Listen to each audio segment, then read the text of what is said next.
Alright, so here in this clip we'd like to talk about the parameters of the density, velocity, and also the emitter of the fluids. So obviously the tree will going to be the emitter for the fluid. So what I need to do here is that we need to select the tree and the fluid container. We need to go inside the fluids and click the emit from the object. So once you click this, you're going to observe that under the fluid container there is another node which is going to be attached, which is the fluid emitter. So the fluid emitter here in this case is the whole tree. Now the problem is that once you start playing with your fluids, the issue is that the entire tree will be emitting the fluid. So that's really going to be ridiculous because we cannot have this kind of effect. So what we need to do is that first of all, let's just do one thing: increase the base resolutions. Let's say with the very basic and the starting value of the 50 would be a little bit better, and with that you can see that the entire tree has now started emitting the fluids, which is obviously not acceptable.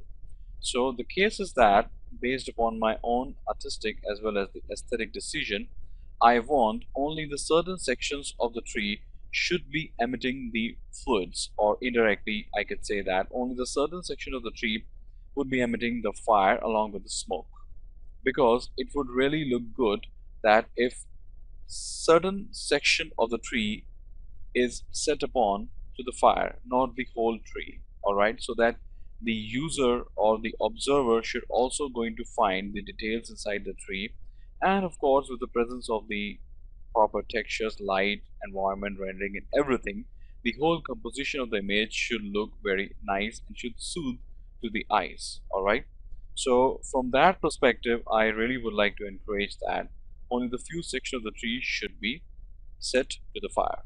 Now if I gonna select the tree and take you to the UV sections, you can see that I've already laid out the UVs. So what I did is that in this case I have painted these three certain UVs inside the mud box and have extracted a map. So I would like to show to you what exactly is that map. This is the map which is called as an alpha map, and I have named it inside the textures. There's something called the black mask. Just click that up and input and output connections. Since these kind of things do not want any shaders, so obviously in the material category you won't be able to allocate that, so that's why it's here inside the textures. Now the case is that if I can open up the new underscore black mask, so we do have got the certain areas of the UVs which has been given with the white colors. So the case is that now the fluid will going to get emit from only those areas which has been sampled out with the white colors. Alright, so what we're gonna do, we're just gonna select the fluid container, and where do we have to put that? That's important. If you're going to open up the fluid emitter, there is something called the density emission map. If you're going to take a look very carefully, you should see that there is a provision of applying the textures. So we're going to utilize that thing. So that means the density and the heat, which means the density as well as the temperature emission map will going to be applied with this new textures. Alright, so that will going to sample out the new values for the fluid emitter, and only those things will going to emit the fluids which are painted with the white color. Okay, so in this case obviously the fuel will not going to contribute towards anything, so better we put that thing to the no emission. Okay, so I'm gonna click middle mouse the black max texture and provide to the density emission map. People need to be really very careful in this setup. Why? Because most of the time people do a mistake. They dropped upon the density by voxel by a second, which is not a good thing. So you need to provide it onto the authentic place, which is the density emission map. You can memorize this by the name. You can say the emission map, which is, you can say, the emission texture map, and through this it will be very easy to memorize the thing. Okay, so now let's move further towards the fluid attributes only. So here we do have the fluid emission turbulence. What this attribute will going to do, if we do not change the value of the turbulence, what it will do is that it will going to emit the fluid consistently. So that means in our case, since the fire is really going to be highly turbulent and aggressive, it is required to use the turbulence of the fluid emitter. Alright, we're going to utilize these common names, which is the turbulence, in the later sections of our module as well as the other clips. So people need to be very, very careful while using and understanding this attribute. Here we are talking about the turbulence of the fluid emitter, alright, not the turbulence of the fluid container. So there is a difference. Okay, so what I'm going to do here is that I'm going to provide 6 to 8 value of the turbulence that will going to create some variations inside the emissions of the fluid, which is the emission from the tree, and the speed depends at how fast will going to be your rate of emission, or you can say the change in the rate of the emission with respect to the turbulence. So we like to put that into 1. The rest value remains the same.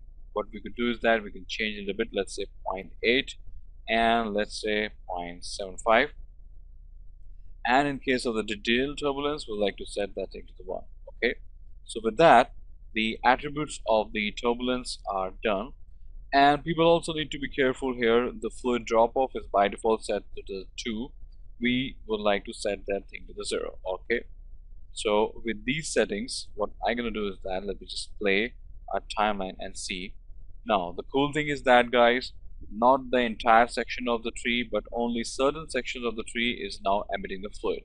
Alright, but still we are a lot to go ahead. This is absolutely not, you can say that there is just, you know, some just white smoke is coming from the tree and is not indicating anything.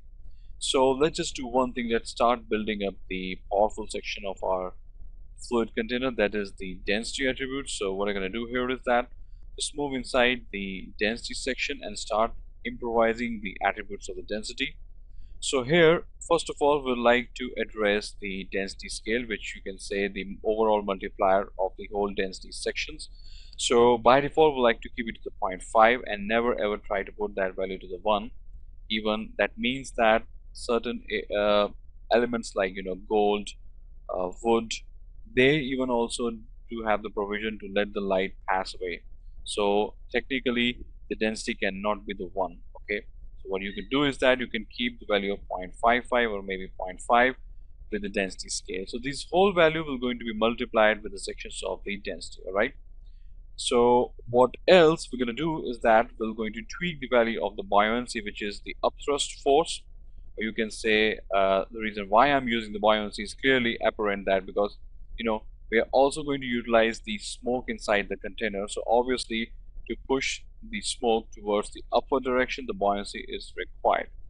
So the value of 3 should be enough, and later we're also going to tweak a little bit, maybe lesser than 1 or more than, let's say +1 or -1, depending upon how the scene comes up. Okay, so the next thing is the dissipation. It's absolutely important, which is, you can say, the naturalistic or the realistic value of the fluids. In that case, it start getting dissipate, or you can say start getting diminished from the scene. So the dissipation should be set to 0.75, and we're going to leave the rest of the values.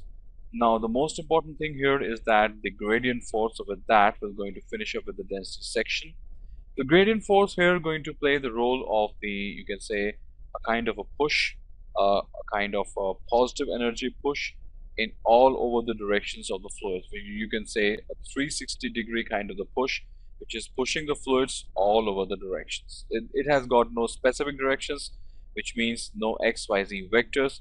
It is pushing the fluids radially outwards if you're going to use the positive values. So I guess 15 would be the most ideal value for our reaction. Okay, so we have covered enough of the informations. Now let's move to our next clip, where we would like to address the attributes of the velocity. Okay,